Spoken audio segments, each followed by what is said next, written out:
This is a step-by-step guide of how to sail from the Bahamas to the Turks and Caicos and finally into the Dominican Republic. I'm by no means a professional sailor, but having just sailed this route over the past couple of weeks, I can say for sure that it works. I've broken down this topic into 3 easy steps. Number 1, the sailing portion. Weather windows, anchorages, navigation, that sort of stuff. Number 2, checking in and out of the countries, aka bureaucracy and paperwork fun. And number 3, why you should hang around Luperon. It's a lot of fun for very little money. Let's get started. I want to just make a quick little bit that helps encourage you guys to come here to Luperon. To be honest, I've heard wonderful and fairly negative things about this area. I find that, yeah, it is a third world country, but honestly, the people are amazing, things are cheap, the food is delicious, and there is so much to do if you just get off your butt. So to help you getting off your butt, here's my top 10 favorite things I love about Luperon. Number 10, horseback riding. There's a few people you can go to in town.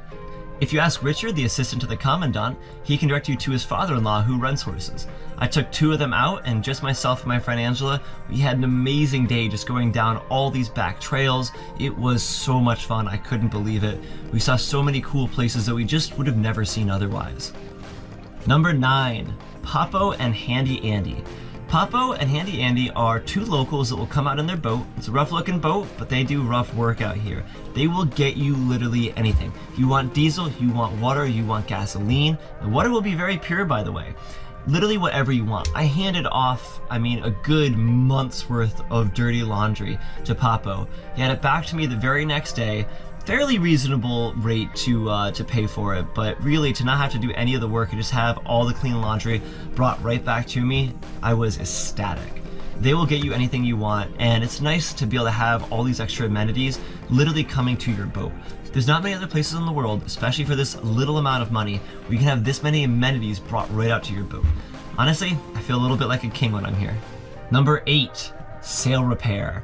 There is a few people around town that will do a sail repair for you, but I went to Flacco. He has a shop just down the main drag here. He did pretty good work from what I can see. We'll know for sure tomorrow when I roll out that jib.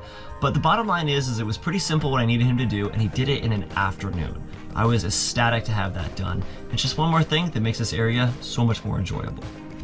Number 7, free morning yoga. I believe on Monday, Wednesdays, and Fridays, they do a free morning yoga here.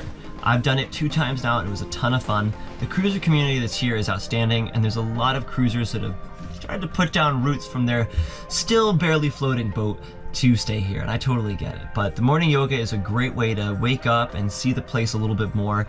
It's done here nearby at this abandoned old yacht club. Super cool location to check out.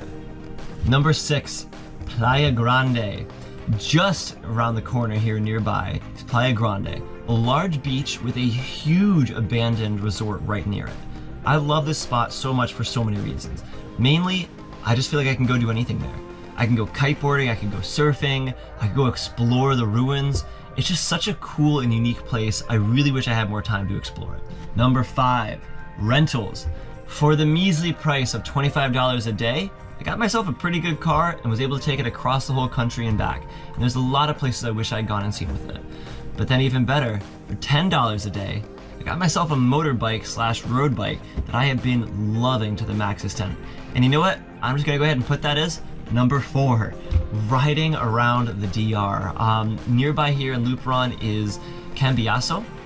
It's this beautiful beach nearby, and it's such a fun drive to go do.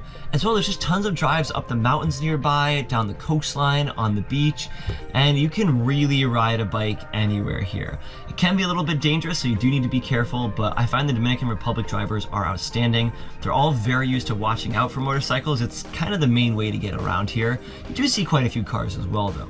Just be careful while you're out there. Number 3, the food is great and super inexpensive here. When I got to the DR, I was very pleasantly surprised with how hard the local Dominicans work to get your food right out to you as quick as possible, and it's good, delicious food. Here in Luperon, it can be kind of hard actually to find like a local food when you've got La France that's serving pizza, and you've also got the Titanic, which serves steak and everything else.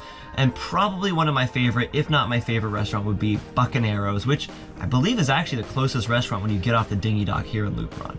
Either way, it's all worth checking out.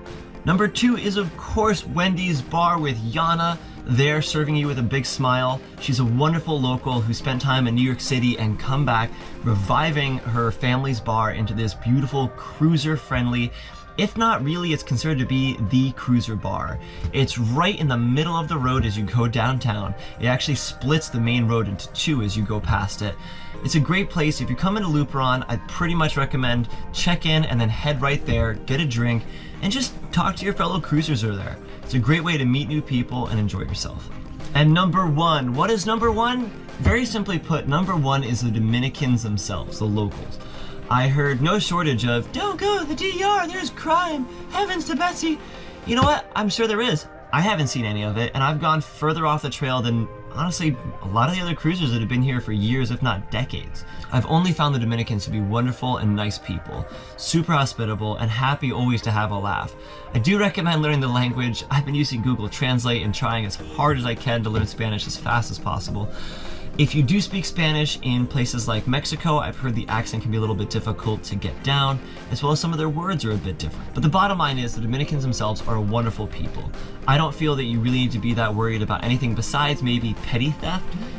Just don't leave anything out in the open. It's that simple. Nobody's gonna come break into your hotel room and try to rob you at gunpoint there. I'm sure there's places in maybe the capital, Santo Domingo, or any of the other major cities that you might want to be wary of. But here in Luperon, honestly, the whole town is great, and they love cruisers. They're all very friendly and very happy to chat with a cruiser, especially if you speak Spanish. So I hope this top 10 of reasons I love Luperon has helped you guys out. Hope you guys come here, enjoy it for a little bit. Don't get trapped though. Move on to the next area because there's plenty more to see in the DR and beyond. Cheers.